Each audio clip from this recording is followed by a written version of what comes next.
Hello दोस्तों, आपका बहुत-बहुत स्वागत है हमारे YouTube channel chariot of general knowledge में। आज हम एक नया विषय लेकर आप सभी के बीच आए हैं, वो है कोसी नदी। कोसी एक ट्रांसबाउंडरी नदी है जो चीन, नेपाल और भारत से होकर बहती है। यह तिब्बत में हिमालय की उत्तरी ढलानों और नेपाल में दक्षिणी ढलानों से पानी निकालती है। चच्चा गॉर्ज के उत्तर में सहायक नदियों के एक बड़े संगम से कोसी नदी को इसकी 7 ऊपरी सहायक नदियों के कारण सप्तकोसी के नाम से जाना जाता है। इनमें पूरब में कंचनजंगा इलाके से निकलने वाली तमूर नदी और तिब्बत से अरुण नदी और सुंद कोसी शामिल है। सुंद कोसी की पूरब से पश्चिम तक सहायक नदियां दूध कोसी, लिखुखोला, तमकोसी, भोटे कोशी और इंद्रावती है। सप्तकोसी भारत के उत्तरी बिहार में पहुंचती है और है जहां यह कटिहार जिले में कुर्सेला के पास गंगा में मिलने से पहले अलग-अलग शाखाओं में बंट जाती है। कोसी, घाघरा और यमुना के बाद पानी के बहाव के हिसाब से गंगा की तीसरी सबसे बड़ी सहायक नदी है। कोसी 720 किलोमीटर लंबी है और तिब्बत, नेपाल और बिहार में लगभग 74,500 किलोमीटर स्क्वायर इलाके में बहती है। पहले कई लेखकों ने कहा था कि पिछले 200 सालों में नदी ने अपना रास्ता पूरब से पश्चिम की ओर 133 किलोमीटर से ज़्यादा बदल लिया है। लेकिन 1760 से 1960 के 28 पुराने नक्शों के रिव्यू से पता चला कि यह लंबे समय तक पूरब की ओर थोड़ा सा खिसका था और यह खिसकाव रैंडम और बदलता रहता था। नदी बेसिन पहाड़ियों से घिरा है, जो कोसी को उत्तर में यारलुंग तसामको नदी, पश्चिम में गंडकी नदी और पूरब में महानंदा नदी से अलग करती है। नदी भारत-नेपाल बॉर्डर से लगभग 48 किलोमीटर उत्तर में महाभारत रेंज में बड़ी सहायक नदियों से मिलती है। शिवालिक के नीचे नदी ने लगभग 15,000 किलोमीटर स्क्वायर का मेगाफैन बनाया है, जो 12 से ज़्यादा अलग-अलग चैनलों में बँट जाता है और बाढ़ की वजह से सभी का रास्ता बदल जाता है। कमला और बागमती नदियाँ भारत में कोसी नदी की मुख्य सहायक नदियाँ हैं। इसके अलावा भूथी बलान जैसी छोटी सहायक नदियाँ भी हैं। इसका अस्थिर स्वभाव नेपाल में खड़ी और सकरी चतरा घाटी से गुजरते समय बनने वाली इसकी ताकत के कारण है। मानसून के मौसम में यह भारी गाद जमा कर लेती है, जिसे यह कभी-कभी फिर से जमा कर देती है, जिससे इसका रास्ता बदल जाता है। इससे भारत में बाढ़ आती है और जिसके बहुत बुरे असर होते हैं। नदी पर मछली पकड़ना एक ज़रूरी काम है, लेकिन मछली पकड़ने के संसाधन खत्म हो रहे हैं और युवा दूसरे कामों के लिए जा रहे हैं। चलिए अब एक नज़र डालते हैं कोसी की भूगोल के ऊपर। कोसी नदी का कैचमेंट एरिया 6 जियोलॉजिकल और क्लाइमेट बेल्ट को कवर करता है, जिनकी ऊंचाई 8,000 मीटर से लेकर 95 मीटर तक है, जिसमें तिब्बती पठार, हिमालय, हिमालय का mid hill belt, Mahabharat range, Shivalik hills और तराई शामिल हैं। अकेले दूध कोसी सब बेसिन में 36 ग्लेशियर और 296 ग्लेशियर झीलें हैं। कोसी नदी बेसिन उत्तर में तसामको नदी बेसिन, पूर्व में महानंदा नदी बेसिन, दक्षिण में गंगा बेसिन और पश्चिम में गंडकी नदी बेसिन से लगती है। चच्चा गॉर्ज के ऊपर बेसिन की 8 सहायक नदियां पूरब से पश्चिम तक शामिल हैं। पूर्वी नेपाल में 6,053 किलोमीटर स्क्वायर क्षेत्र वाली तमूर नदी, दूसरी अरुण नदी जिसका क्षेत्रफल 33,500 किलोमीटर स्क्वायर है, जिसका अधिकांश भाग तिब्बत में है। तीसरी नेपाल में 4,285 किलोमीटर स्क्वायर एरिया वाली सुन कोशी और इसकी 7 उत्तरी सहायक नदियां दूध कोसी, लिखुखोला, तमा कोशी, भोटे कोशी और इंद्रावती है। 3 बड़ी सहायक नदियां त्रिवेणी में मिलती है, जहां से उन्हें सप्तकोसी कहा जाता है, जिसका मतलब है 7 नदियां। चतरा गौड़ से बहने के बाद माफ कीजिए चच्चा गौड़ से बहने के बाद सप्तकोसी कोसी बराज से कंट्रोल होती है। इससे पहले कि यह गंगा के मैदान में मिल जाए, इतनी बड़ी गहरी गार्ज का कारण यह है कि ये नदी हिमालय से पहले की है। इसका मतलब है कि यह उनसे पहले मौजूद थी और जब से वे ऊपर उठने लगे हैं, तब से यह अपनी जगह पर बनी हुई है। बेसिन में मौजूद चोटियों में माउंट एवरेस्ट, कंचनजंगा, लाओत्से, मकालू, चोओयू और शीशपंगमा शामिल हैं। भागवती नदी का सब बेसिन पूरे कोसी बेसिन का दक्षिणी पश्चिमी हिस्सा बनाता है। कोसी एलुवियल फैन दुनिया के सबसे बड़े फैन में से एक है। यह पिछले 250 सालों में कम से कम 12 बड़े चैनलों के जरिए 120 किलोमीटर से ज्यादा लेटरल चैनल शिफ्टिंग के सबूत दिखाता है। यह नदी जो 18वीं सदी में पूर्णिया के पास बहती थी, अब सहरसा के पश्चिम में बहती है। एक सैटेलाइट इमेज में 1731 से पहले लावा के उत्तर में महानंदा नदी के साथ संगम वाली पुरानी नहरें दिखाई गई हैं। पानी की बाढ़। अब कोसी नदी पर हर साल लगभग हर साल बाढ़ आती ही रहती है, कभी छोटी कभी बड़ी। चलिए अब उस पर एक नज़र डालते हैं।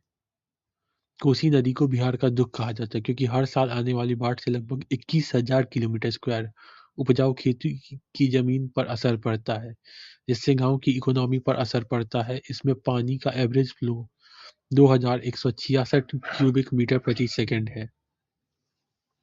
चलिए अब कोसी में आई एक भीषण बाढ़ पर चर्चा करते हैं जो 2008 में आई थी। 18 अगस्त 2008 को कोसी नदी ने नेपाल और भारत के बॉर्डर के पास 100 साल पहले छोड़े गए पुराने रास्तों को फिर से पा लिया। नेपाल के कुशा में नदी का किनारा टूटने से लगभग 2.7 मिलियन लोग प्रभावित हुए, जिससे नेपाल और भारत के कई जिले डूब गए। कोसी का 95% पानी नए रास्ते से बह गया। सबसे ज्यादा प्रभावित जिलों में सुपौल, अररिया, सहरसा, मधेपुरा, पूर्णिया, कटिहार, खगड़िया के कुछ हिस्से और भागलपुर के उत्तरी हिस्से, साथ ही नेपाल के आसपास के इलाके शामिल थे। इंडियन एयरफोर्स के हेलीकॉप्टरों से पूर्णिया से सबसे ज्यादा प्रभावित जिलों में राहत का सामान गिराकर राहत का काम किया गया, जहां लगभग 20 लाख लोग फंसे हुए थे। मौतों या तबाही का अंदाजा लगाना मुश्किल था क्योंकि प्रभावित इलाकों को तक पहुंचना माफ कीजिए क्योंकि प्रभावित इलाकों तक पहुंचना मुश्किल था। एक ही घटना में 150 लोगों के बह जाने की खबर थी। एक और खबर में कहा गया कि 42 लोगों की मौत हो गई थी। बिहार सरकार ने वाटर रिसोर्स डिपार्टमेंट की एक रिटायर्ड इंजीनियर इन चीफ की अगुवाई में एक टेक्निकल कमेटी बनाई ताकि ईस्ट कोसी एपेक्स तटबंध में आई दरार को ठीक कर दे और उसे बंद करने के काम की निगरानी की जा सके। भारतीय अधिकारियों ने दरार को और चौड़ा होने से रोकने के लिए काम किया और पानी को वापस मुख्य नदी की ओर मोड़ने के लिए चैनल खोदे जाने थे। कोसी नदी के कहर की वजह से 8 जिलों में कम से कम 2.5 मिलियन लोग फंस गए और 400 स्क्वायर मील किलोमीटर में कहे तो 1000 किलोमीटर स्क्वायर का इलाका डूब गया। भारत के प्रधानमंत्री ने इसे राष्ट्रीय आपदा घोषित कर दिया। भारतीय सेना, नेशनल डिजास्टर रिस्पांस फोर्स और गैर सरकारी संगठनों ने भारत में 50 से ज्यादा सालों में सबसे बड़ा बाढ़ बचाव अभियान चलाया। अब एक नजर डालते हैं कोसी परियोजना के ऊपर। 1954 में national flood control policy. Kosi नदी बेसिन के एक बड़े हिस्से में 1954 की भयानक बाढ़ के बाद में कई डैम, तटबंध और रिवर टर्निंग के कामों के जरिए बाढ़ को कंट्रोल करने का प्लान बनाया गया था। इस तरह कोसी प्रोजेक्ट का कॉन्सेप्ट 1946 और 1955 के बीच की जांच के आधार पर 3 लगातार आपस में जुड़े स्टेजेस में बनाया गया था। सबसे पहले भीमनगर में एक बैराज बनाया जाएगा ताकि नदी को रोका जा सके। नदी पिछले 250 सालों में लगभग 120 किलोमीटर पश्चिम की ओर चली गई है, जिससे उत्तर बिहार का एक बड़ा इलाका बर्बाद हो गया है। इससे नेपाल और भारत को सिंचाई और बिजली के फायदे मिलेंगे। दूसरा, नदी को तय चैनलों में रखने के लिए बैराज के नीचे और ऊपर दोनों जगह तटबंध बनाए जाएंगे। तीसरा, नेपाल के अंदर बाराह क्षेत्र में एक हाई मल्टीपर्पज डैम बनाने का सोचा गया था ताकि दोनों देशों को बाढ़ से काफी राहत मिल सके और सिंचाई और बिजली के बड़े फायदे मिल सके। इसके बाद नेपाल और भारत के बीच 25 अप्रैल 1954 को कोसी एग्रीमेंट साइन हुआ और नेपाल की चिंताओं को दूर करने के लिए 19 दिसंबर 1966 को इसमें बदलाव किया गया। दोनों देशों के बीच एग्रीमेंट के लिए आगे के एक्सचेंज लेटर में सिंचाई के फायदे देने के लिए ये और स्कीम की पहचान की गई।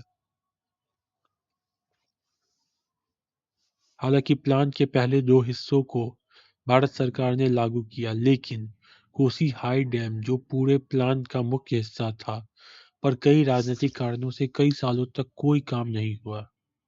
लेकिन बाद में इसे एक नए एग्रीमेंट के तहत आगे की जांच और स्टडी के बदले हुए प्रारूपों रूप में फिर से शुरू किया गया। चलिए अब कोसी बैराज पर एक नजर डालते हैं। कोसी बैराज, जिसे भीमनगर बैराज भी कहा जाता है, 1959 और 1963 के बीच बनाया गया था और यह भारत नेपाल बॉर्डर पर है। यह कोसी नदी पर एक सिंचाई, बाढ़ कंट्रोल और हाइड्रो पावर बनाने का प्रोजेक्ट है, जिसे नेपाल और भारत के बीच एक बायलैटरल एग्रीमेंट के तहत बनाया गया था। प्रोजेक्ट का पूरा खर्च भारत ने उठाया था।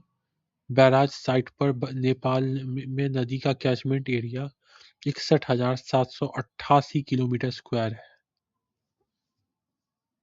सबसे ऊंची चोटियां इसके कैचमेंट एरिया में है।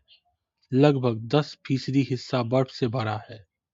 बैराज से निकलने वाली ईस्टर्न कैनाल और वेस्टर्न कैनाल को 455 क्यूबिक मीटर प्रति सेकंड की डिस्चार्ज कैपेसिटी के लिए डिजाइन किया गया था, जिससे 6,125 स्क्वायर किलोमीटर एकड़ में कहें तो 15,14,000 एकड़ की सिंचाई हो सके और 210 क्यूबिक मीटर प्रति सेकंड इसे फीट में कहे तो 7400 क्यूबिक फीट प्रति सेकंड की डिस्चार्ज कैपेसिटी के लिए डिजाइन किया गया था, जिससे 3,566.1 स्क्वायर किलोमीटर एकड़ में कहें तो 8,81,200 एकड़ की सिंचाई हो सके। ईस्टर्न कैनाल पर कैनाल ड्रॉप कोसी बैराज से 3.6 किलोमीटर पर 20 मेगावाट बिजली बनाने के लिए एक हाइड्रो पावर प्लांट बनाया गया है। वेस्टर्न कोसी कैनाल नेपाल में 250 स्क्वायर किलोमीटर में सिंचाई करती है।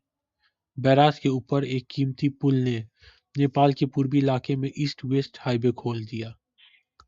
चतरा से एक इंडक्शन कैनाल बनाई गई है, जहां कोसी नदी मैदानी इलाकों में मिलती है। यह नेपाल में 860 किलोमीटर स्क्वायर के कुल एरिया में सिंचाई के लिए बनाई गई है। 1976 में नेपाल के इस प्रोजेक्ट को अपने हाथ में लेने के बाद आईडीए की मदद से इस प्रोजेक्ट को ठीक किया गया। कोसी तटबंध प्रणाली। कोसी बैराज नदी पर मिट्टी के बांधों के साथ साथ नदी के ऊपर और नीचे एफ्लेक्स बांध और तटबंधों के साथ नदी को तटबंधों के अंदर बहने देता है। बैराज के नीचे दोनों तरफ 276 किलोमीटर लंबे तटबंध बनाए गए थे, ताकि नदी का बहाव पश्चिम की ओर ना बढ़े। तटबंधों को गाद को रोकने के लिए लगभग 12 से 16 किलोमीटर दूर रखा गया है।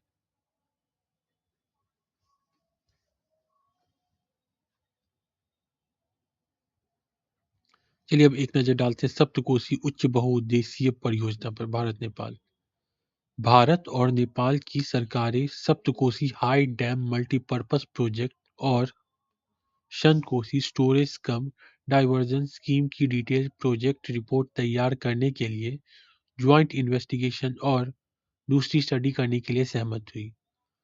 इससे दोनों देशों के हाइड्रो पावर, सिंचाई, बाढ़ कंट्रोल और मैनेजमेंट और नेविगेशन के डेवलपमेंट के मकसद पूरे होंगे। जैसा कि अभी बताया गया है, इस डैम से लगभग 10,000 लोग बेघर होंगे। इसमें 269 मीटर ऊंचा कंक्रीट या पत्थर से भरा डैम, एक बैराज और दो नहरें बनाने का प्लान है। यह डैम सप्तकोशी नदी पर है और इसमें एक अंडरग्राउंड पावर हाउस है, जो 50% लोड फैक्टर पर 3,000 मेगावाट बिजली बनाता है। बैराज को सप्तकोशी हाई डैम से लगभग 8 किलोमीटर नीचे की तरफ डाइवर्ट किए गए पानी को फिर से रेगुलेट करने के लिए बनाया गया है। ईस्टर्न छात्र कैनाल और वेस्टर्न छात्र कैनाल बैराज साइट से ऑफ टेक करके नेपाल और भारत दोनों में सिंचाई करने के लिए पानी देंगे और ई से होते हुए कुर्सेला तक सप्तकोसी डैम के जलाशय में भी पानी देंगे। हनुमान नगर में कोसी बैराज से मौजूदा एक पावर कैनाल का प्रस्ताव है, जो ईस्टर्न छात्र कैनाल से सिंचाई के लिए पानी और डाउनस्ट्रीम में नेविगेशन के लिए जरूरी पानी भी पहुंचाएगा। बिजली बनाने के लिए चतरा और हनुमान नगर बैराज के बीच मौजूद हेड का इस्तेमाल करने के लिए पावर कैनाल पर 100 मेगावाट की इंस्टॉल्ड कैपेसिटी वाले 3 कैनाल पावर हाउस बनाने का प्रस्ताव है। डाउनस्ट्रीम बाढ़ को कम करने के लिए सप्तकोसी हाई डैम की एक्स्ट्रा स्टोरेज कैपेसिटी दी जाएगी। चतरा कैनाल सिस्टम नेपाल और भारत के बड़े इलाकों, खासकर बिहार में सिंचाई देगा। प्रोजेक्ट की जांच के लिए नेपाल में एक ज्वाइंट प्रोजेक्ट ऑफिस बनाया गया है। चलिए अब एक नज़र डालते हैं कोसी नदी की हाइड्रो पावर पोटेंशियल के ऊपर। नेपाल में कुछ, जिसे पनबिजली हिंदी में कहते हैं हाइड्रो पावर को, नेपाल में कुल अनुमानित क्षमता 83,290 मेगावाट है, जिसमें से कि 42,140 मेगावाट का आर्थिक रूप से इस्तेमाल किया जा सकने वाला पोटेंशियल है। कोसी नदी बेसिन इस पोटेंशियल में 22,350 मेगावाट का योगदान देता है, जिसमें छोटी स्कीमों से 360 मेगावाट और बड़ी स्कीमों से 18,750 मेगावाट शामिल है। आर्थिक रूप से इस्तेमाल किया जा सकने वाला पोटेंशियल 10,860 मेगावाट आंका गया है। इसमें ऊपर बताया गया सप्तकोसी मल्टीपर्पज प्रोजेक्ट का 3300 मेगावाट शामिल है। चलिए अब कोसी नदी इलाके में संरक्षित क्षेत्र उस पर नजर डालते हैं। नेपाल में कोसी नदी बेसिन में 2 संरक्षित क्षेत्र हैं। पहला सागरमाथा राष्ट्रीय उद्यान। सागरमाथा नेशनल पार्क दूध कोसी नदी सिस्टम के ऊपरी कैचमेंट एरिया में फैला है। यह पार्क 1148 किलोमीटर स्क्वायर के एरिया में फैला है और इसकी ऊंचाई माउंट एवरेस्ट की चोटी पर 2,845 मीटर से लेकर 8,848 मीटर तक है। 1976 में बना यह पार्क 1969 में यूनेस्को वर्ल्ड हेरिटेज साइट घोषित किया गया था।